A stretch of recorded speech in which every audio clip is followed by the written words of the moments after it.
નમસ્કાર વિદ્યાર્થી મિત્રો, ફરી એક વખત આપણે સૌ મળીએ. ગઈ વખતે આપણે કર્તરી વાક્ય રચના અને કર્મણી વાક્ય રચના આ બંને વાક્ય રચનાઓ ભણેલી અને એ વાક્ય રચના બાદ આપણે એવી વાતો કરેલી કે આપણે થોડા ઘણા વધારે ઉદાહરણો જોઈશું અને ત્યારબાદ એક વધારાનું જે અગાઉ ઉદાહરણ આપ્યું હતું કે જેમાં કર્મ નહોતું એ કયું વાક્ય રચના છે એ પણ આપણે ભણવાનું છે. તો અહીંયા ગઈ વખતની વાતથી આગળ વધારીએ. આપણે કર્તરીમાંથી કર્મણી કેમ બને એ પદ્ધતિ જોઈએ. કર્તરી વાક્ય રચના ભણાવી દીધી છે, એના વિશે ઘણું બધું કહી દીધું, કર્મણી વાક્ય વિશે પણ ઘણું બધું કહી દીધું. છતાં કર્તરી વાક્યમાં કર્તા મુખ્ય હોય ને કર્તાના લિંગ વચન મુજબ ક્રિયાપદના લિંગ વચન આવે એને કર્તરી વાક્ય રચના કહી શકાય. કર્મણી વાક્ય રચનામાં કર્મ મુખ્ય હોય અને કર્મના લિંગ વચન ક્રિયાપદ અનુસરતું હોય. તો આવા વાક્ય રચના કર્મણી વાક્ય રચના એ આપણે અગાઉમાં ઘણી બધી વાતો કરી લીધી. અહીંયા થોડા જે ઉદાહરણો આપ્યા છે, ઉદાહરણો કર્તરીમાંથી કર્મણી કેમ બનાવવું એ પણ આપણે જોયું હતું. છતાં કર્તરીમાંથી કર્મણી બનાવવા માટે ત્રીજી વિભક્તિના પ્રત્યયો લગાવવામાં આવે એ પણ વાત કરેલી. કર્તાને ત્રીજી વિભક્તિના થી થકી વડે દ્વારા પ્રત્યયો લાગે અને ક્રિયાપદના રૂપમાં ફેરફાર થાય. ક્રિયાપદ કોને કહેવાય, કર્મ કોને કહેવાય, કર્તા કોને કહેવાય વગેરે વાતો આપણે ભણી ચૂક્યા છીએ. ત્યાંથી આગળ જોઈએ એ પ્રથમ ઉદાહરણ કે દાદાજીએ નિરાંતે વાતો કરી હતી. હવે આ વાક્ય કર્તરી વાક્ય છે, દાદાજી છે એટલે કરી હતી એના અર્થમાં છે. તો આ ઉદાહરણમાં દાદાજીએ નિરાંતો વાતો કરી હતી એને આપણે કર્મણી બનાવવાનું છે. તો સૌથી પહેલા કર્તા કયો છે? તો કોણે વાતો કરી હતી? એટલે કોણે કરી હતી? તો કે દાદાજીએ. શું કરી હતી? તો કે વાતો. તો આ અર્થમાં સૌથી પહેલો કર્તા કોણ છે? કોણના અર્થમાં પૂછો તો દાદાજી. તો દાદાજી લખશું. પછી એને થી થકી વડે દ્વારામાં થી, દાદાજી થી. નિરાંતે વાતોનું નિરાંતે વાતો.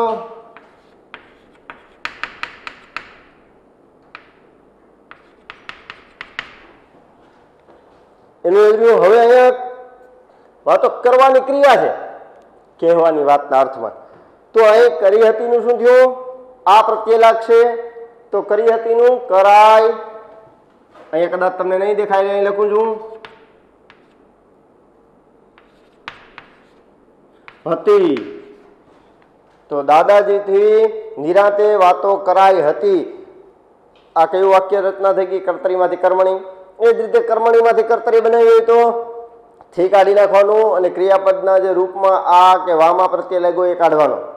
બાકીનું એનું છે. ઘણાને એમ થતું છે હતી, પછી ઘણીમાં નથી, ઘણામાં છે, ઘણામાં હતું, ઘણામાં નહોતું, આવા શબ્દો લાગે ક્રિયાપદ પછી. એને શું કહી શકાય? આવો પણ તમને પ્રશ્ન થતો હશે. તો જે ક્રિયાપદને ક્રિયા કરવામાં વધારે સહાયરૂપ બનતા રૂપો હોય એને સહાયક ક્રિયાપદ કહી શકાય. તો આ હતી એ કયું રૂપ છે? એ કયું પદ છે? સહાયક ક્રિયાપદ. કયું છે ભાઈ? સહાયક. ક્રિયા પૂરું કરવામાં સહાયરૂપ બનતું પદ એટલે સહાયક ક્રિયાપદ કહી શકાય. તો આ ઉદાહરણ તમે સમજી શક્યા. બીજું ઉદાહરણ, મેં અડધી મિનિટ સમાધિ કરી. તો મેનું મારાથી. મેનું શું થઈ જશે? મેથી નહીં આવે અહીંયા, મારાથી. અડધી મિનિટ નું અડધી મિનિટ.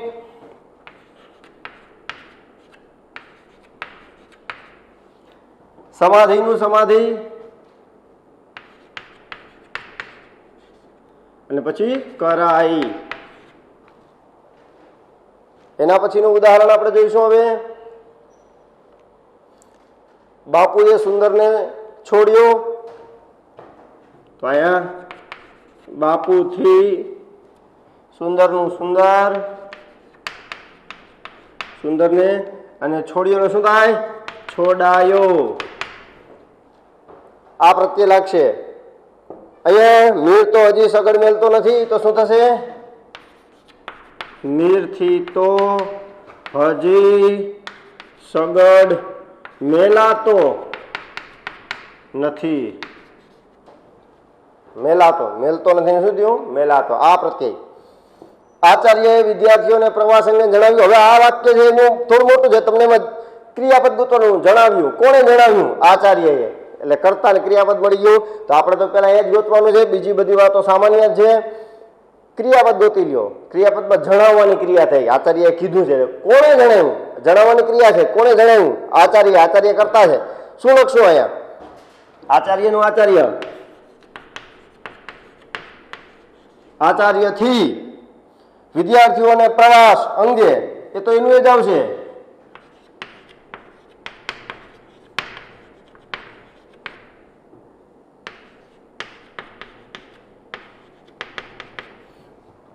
જણાવ્યું શું હતું?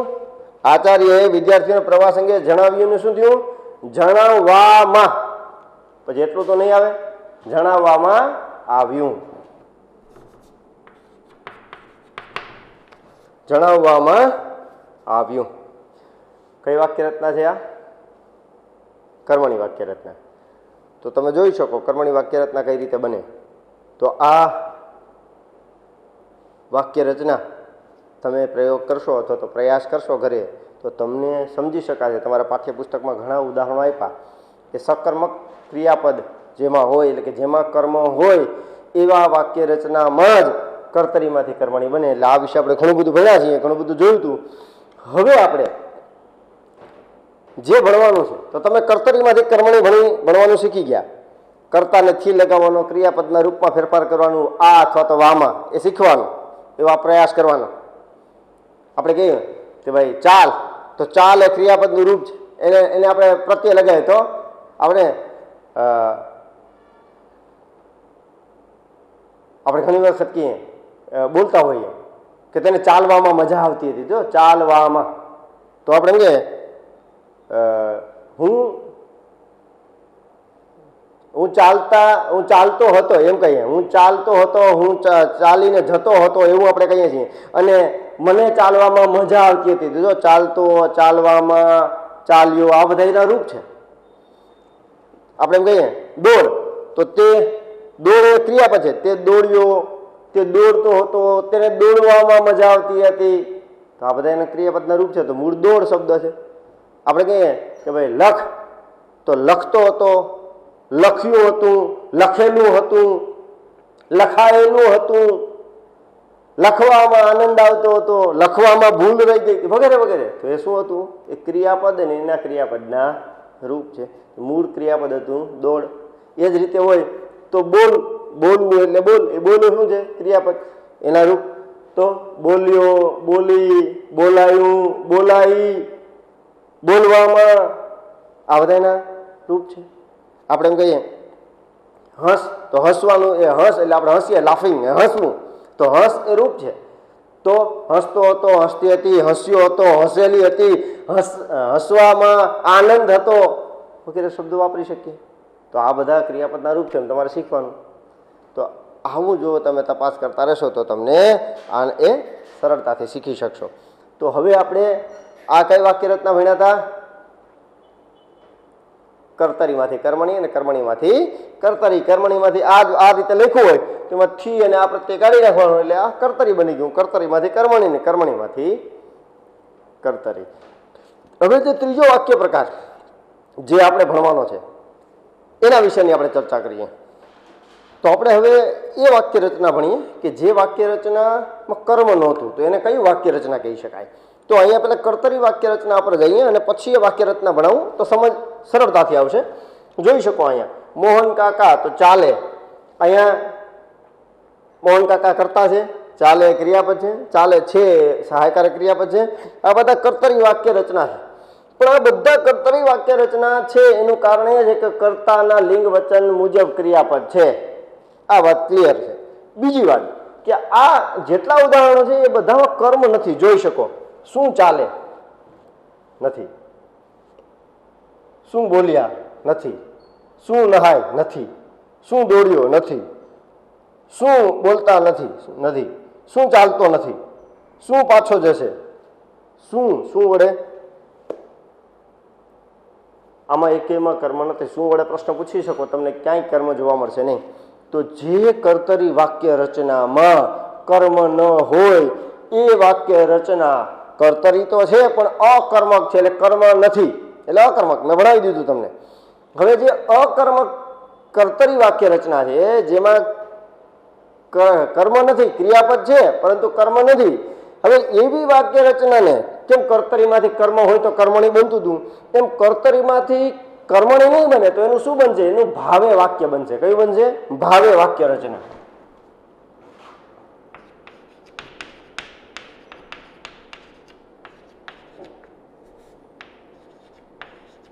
હવે ભાવે વાક્ય રચના એટલે શું? વળી આ નવું થાય તમને. ભાવે એટલે શું? આપણે પ્રશ્ન થાય કે ભાવે વાક્ય રચના વળી કઈ વાક્ય રચના? તો સમજી લઈએ અહીં થોડુંક. કર્તરી વાક્ય રચનામાં કર્તા મુખ્ય હોય, કર્તાના લિંગ વચન મુજબ ક્રિયાપદ હોય. કર્મણી વાક્ય રચનામાં કર્મ મુખ્ય હોય, કર્મના લિંગ વચન મુજબ ક્રિયાપદ હોય. એટલે ભાવે વાક્ય રચના જે છે એમાં ક્રિયાપદ મહત્વનું છે, એમાં કર્મ તો હોતું જ નથી. ભાવે વાક્ય રચનામાં તો કર્મ હોતું જ નથી, તો એમાં મહત્વનું કોણ છે? ક્રિયાપદ. એટલે કરતા તમે ગમે એ બદલાવો, ક્રિયાપદમાં કંઈ ફેર નહીં પડે. આવી વાક્ય રચનાને કઈ વાક્ય રચના કહી શકાય? ભાવે વાક્ય રચના કહી શકાય.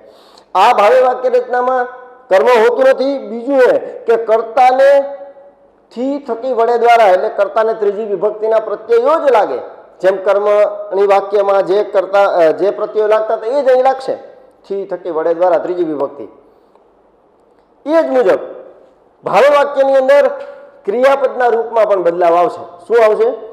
આ અને વામાં જેવા પ્રત્યય લાગશે. હવે ઉદાહરણો જોઈએ, તમને ખ્યાલ આવશે ભાવે વાક્ય રચના કેમ બને. કર્મણી વાક્ય રચના બનાવો એની જેમ જ ભાવે વાક્ય રચના બને, કંઈ ફરક નથી. પણ ફરક શું છે અગત્યનો? કર્મ હોતું નથી. બીજું, કરતા ગમે તે બદલાવો, ક્રિયાપદના રૂપમાં બદલાવ આવશે નહીં અને નહીં જ. એવી વાક્ય રચનાને કઈ વાક્ય રચના કહી શકાય? ભાવે વાક્ય રચના કહી શકાય. ધ્યાન અહીંયા આપશું. જોઈએ મોહન કાકા ચાલે છે તો એની અંદર અહીંયા શું લખશું? મોહન કાકાનું, મોહન કાકા,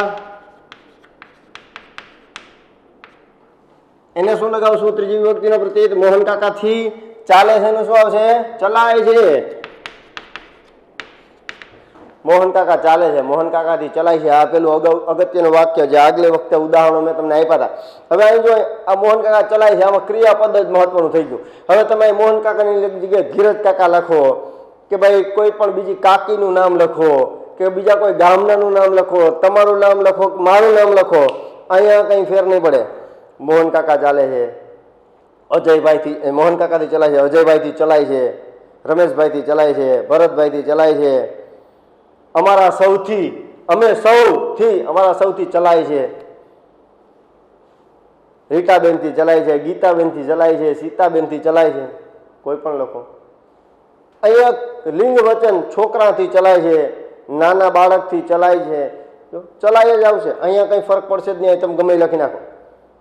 તો મતલબ કે ક્રિયાપદ અહીંયા મહત્વનું થઈ ગયું, એટલે ક્રિયાનો ભાવ મહત્વનો થઈ ગયો. ક્રિયાનો શું થઈ ગયો ભાઈ?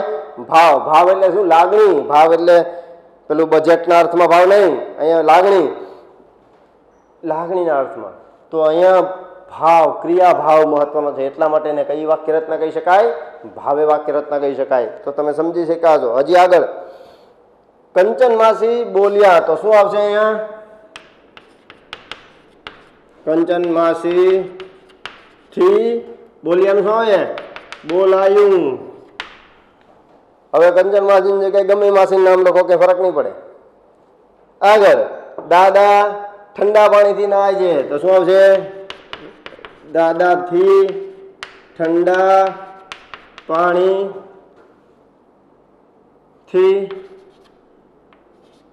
નહાવાય છે. પછી ગમે તે આગળ નામ બદલાવો એનું એ જ રહેશે.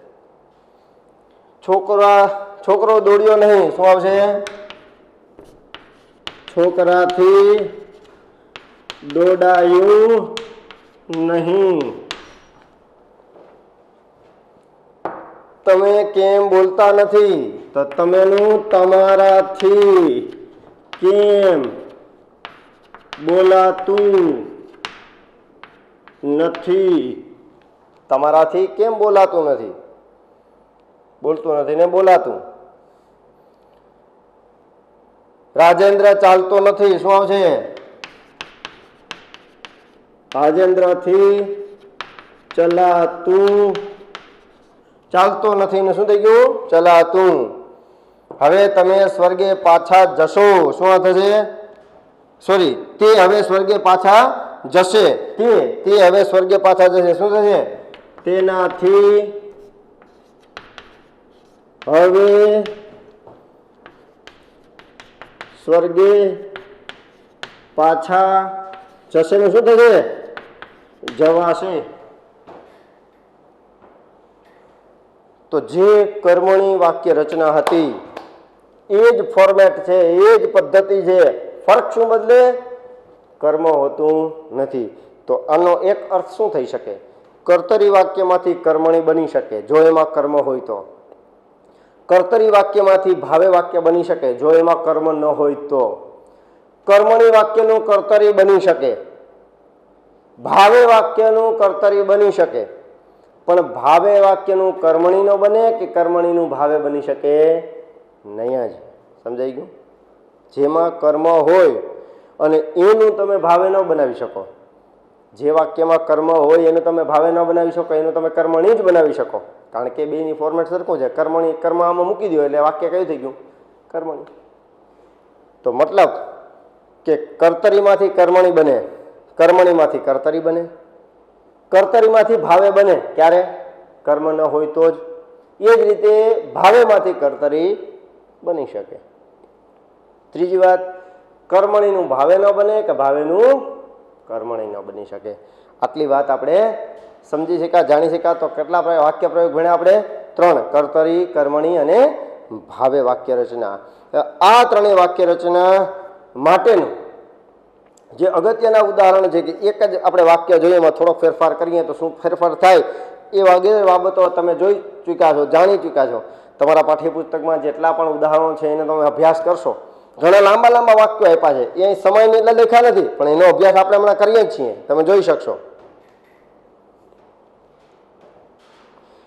જે વાક્ય ખૂબ લાંબા છે એનો અભ્યાસ પણ કરવાનો છે, જેથી તમને ખ્યાલ આવે કે આવું કેમ, એમાં કરતા કેમ. જો ઘણા બહુ તમને પાઠ્યપુસ્તકમાં મોટા ઉદાહરણો છે તો તમને એમ થશે કે આવડા મોટા ઉદાહરણમાં કરતા તમે પ્રયાસ કરશો, ક્રિયાપદ મળી જાય, કરતા મળી જ જાય. જોઈએ આપણે તો આપણે એવી વાત કરેલી કે ભાઈ ઉદાહરણો ખૂબ મોટા હોય તો એમાં આ કઈ વાક્ય રચના છે અને વાક્ય રચનામાંથી કર્તરી, કર્મણી, ભાવે પ્રયોગ કેમ બનાવાય એ શીખવાની વાત હતી.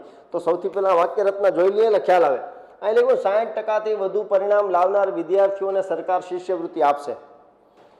તો આમાં પહેલા એ જોઈ લેવાનું કે ભાઈ ક્રિયાપદ શું છે, ક્રિયાપદ કયું છે. તો 60%થી વધુ પરિણામ લાવનાર વિદ્યાર્થીને સરકાર શિષ્યવૃત્તિ આપશે. તો આપવાની ક્રિયા છે, આપશે, આપવાની ક્રિયા છે.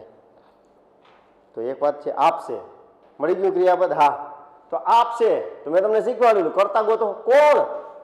તો સરકાર. તો આ ક્રિયાપદ છે. સરકાર એ કરતા છે. શું? તો શિષ્યવૃત્તિ. તો આ કરતા, કર્મણ, ક્રિયાપદ. તો આગળના વાક્ય મહત્વના નથી, એમને એમ છે યથાવત. તો કર્તરીમાંથી કર્મણી બનાવવા માટે શું મહત્વનું છે? કર્તાને જ પ્રત્યય લગાવવાના છે અને ક્રિયાપદમાં ફેરફાર કરવાનો છે. કર્મ એમને એમ રહેવા દેવાનું છે. તો આગળના શબ્દો એમને એમ છે યથાવત. ફેરફાર એટલો જ કરવાનો છે કર્તામાં, ક્રિયાપદમાં. તો આપશે, આપવાની ક્રિયા છે. કોણ આપશે? કરતા. મળી ગયો એટલે કે સરકાર. શું આપશે? શિષ્યવૃત્તિ. 3 વાર બદલાવ કરો તો આગળનું એમને આ 60%નું 60%. તો આ કર્તરી વાક્ય રચના હતી. તો આ કર્તરીમાંથી કર્મણી બનાવવા માટે આ 60%નું 60%, 60%થી વધુ પરિણામ લાવનાર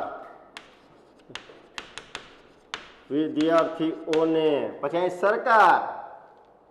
તો અહીં શું આવશે? સરકાર. પછી મેં તમને થી થકી વડે દ્વારા કોઈ પણ કીધું હતું એટલે થી નહીં, સરકારથી શિષ્યવૃત્તિ અપાશે એમ નહીં હાલે.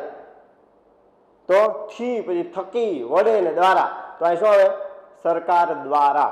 થી થકી વડે દ્વારા કોઈ પણ. તો અહીંયા શબ્દ થી મૂકશો તો નહીં ચાલે, જો અર્થ બદલી જશે. વ્યવસ્થિત અર્થ કરવા માટે કયો શબ્દ આવશે? દ્વારા. તો અહીંયા શું આવશે? દ્વારા. સરકાર દ્વારા શિષ્યવૃત્તિ આપશે નું શું થશે? અપાશે. તો સરળ હતું. તો ગમે એવું ઉદાહરણ ચેક કરવાનું શું છે? કરતા, કર્મણ, ક્રિયાપદ. હવે તમે આ 3 ઉદાહરણો જોઈ શકો.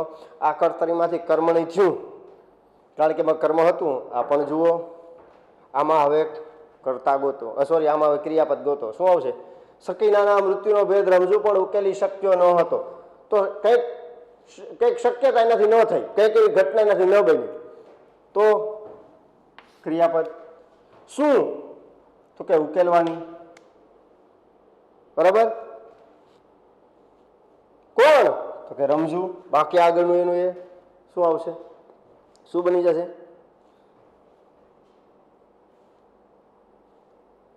તો અહીંયા એટલું જ આવશે. સકીનાના મૃત્યુનો ભેદ રમઝુથી પણ ઉકેલી શક્યો શું? શકાયો ન હતો. અહીંયા શું આવશે? બાકી બધું એનું અહીં રમઝુ થી પણ ઉકેલી શકાયો ન હતો. બાકી બધું એનું જ આવશે. એ જ રીતે અહીંયા કન્યા પક્ષે કારુણ્યની પરાકાષ્ઠા સમૂહ વિદાય ગીત ઉપાડ્યું હતું. ઉપાડવાની વાત થઈ. શું વિદાય ગીત? કોણે? તો કન્યા પક્ષે.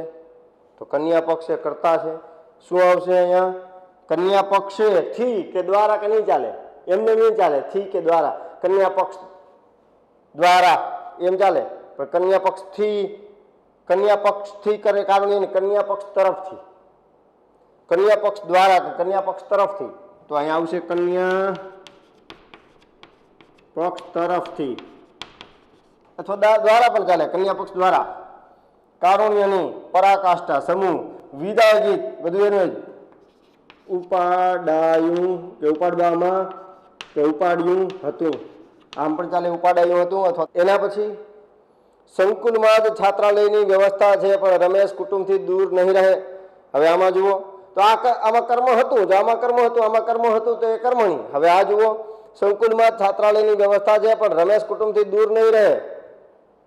દૂર નહીં રહેવાની ક્રિયા છે. કોણ? રમેશ. આમાં ક્યાંય કર્મ નથી. શું કે કઈ પ્રશ્ન પૂછી જાઓ નહીં તો શું આવશે? સંકુલમાં જ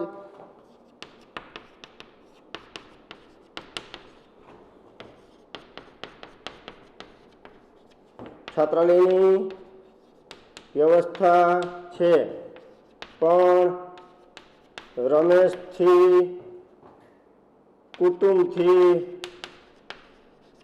દૂર નહીં રહેવાય. રહેવાની ક્રિયા એમાં રહેવાય. તો આમાં કર્મ નથી એટલે આ ભાવે વાક્ય. બાકી બધું નહીં. તો સૌથી અગત્યની વાત એ હતી કે કર્તરી હોય, કર્મણી હોય કે ભાવે પ્રયોગ, એ ત્રણેય વાક્ય રચના બનાવતી વખતે શું ગોતવાનું? સૌથી પહેલા ક્રિયાપદ, પછી કર્તા. કર્મણી તો એમને એમ રહેશે. ભાવેમાં તો કંઈ કર્મ હોતું જ નથી. અને કર્તરીમાંથી કર્મણી બનાવવા માટે થી થકી વડે ક્રિયાપદ કર્તાને ક્રિયાપદના રૂપમાં ફેરફાર. કર્મણીમાંથી કર્તરી બનાવવા માટે ક્રિયાપદને જે પ્રત્યયો લાગ્યા એ બદલાવાના છે અને કર્તાને જે ત્રીજી વિભક્તિના પ્રત્યયો દૂર કરી દેવાના. કરતા તમારા પાઠ્યપુસ્તકમાં ઉદાહરણો છે, તમે જોઈ શકશો. આ વાતને તમે સમજી શક્યા છો.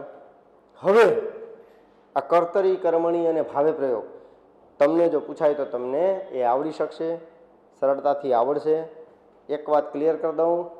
કર્તરી કર્તા મુખ્ય, કર્મણી કર્મ મુખ્ય, ભાવેમાં ક્રિયાપદ મુખ્ય. કર્તરીમાં કર્તાના લિંગ વચન ક્રિયાપદ અનુસરે, કર્મણીમાં કર્મના લિંગ વચન ક્રિયાપદ અનુસરે, ભાવેમાં ક્રિયાપદ મુખ્ય છે એટલે કોઈના લિંગ વચન અનુસરે નહીં. કર્તરીમાંથી કર્મણી બનાવવા માટે કર્તાને થી થકી વડે દ્વારા ક્રિયાપદમાં આ અથવા તો વામાં પ્રત્યય લગાડવાનો. કર્તરીમાંથી ભાવે પ્રયોગ કરવા માટે તો કે ક્રિયાપદને વામાં પ્રત્યય લગાડવાનો અથવા તો આ પ્રત્યય લગાડવાનો. કર્તાને થી થકી વડે દ્વારા પ્રત્યય લગાવવાનો.